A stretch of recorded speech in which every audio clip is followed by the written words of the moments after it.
بسم اللہ الرحمن الرحیم۔ بخاری شریف جلد اول حدیث نمبر 933۔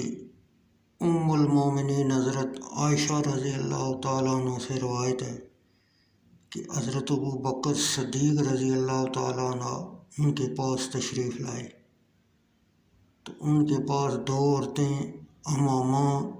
ام بلال اور زینب نامی ایک عورت، اور یہ پیشہ ور گانے والیاں نہیں تھیں، عید کے دنوں میں تف بجا رہی تھیں، اور نبی اکرم صلی اللہ علیہ وسلم اپنا کپڑا اوڑھے آرام فرما رہے تھے۔ تو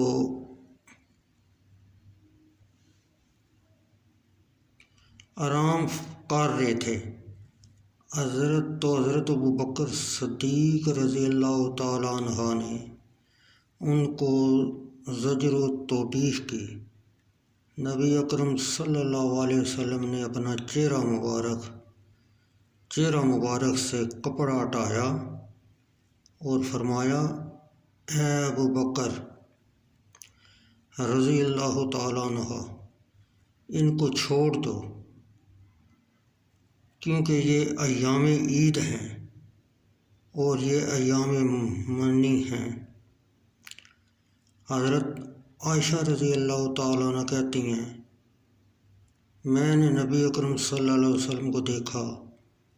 کہ وہ مجھے پردہ میں کر رہے تھے اور میں پردہ میں افشوں کو دیکھ رہی تھی، اور وہ مسجد میں برچھیوں اور نیزوں سے فنی مظاہرہ کر رہے تھے۔ حضرت عمر فاروق رضی اللہ تعالیٰ عنہ نے ان کو زجر و توبیخ کی تو نبی اکرم صلی اللہ علیہ وسلم نے فرمایا، اے نبی عرفتہ، یہ ابشا کا لقب یا ان کے جد اکبر کا نام ہے، امن میں رہیں اور دور نہیں، یعنی اپنا کام کرتے رہو۔ امام بخاری فرماتے ہیں، امن سے ہے جو خوف کی ضد ہے،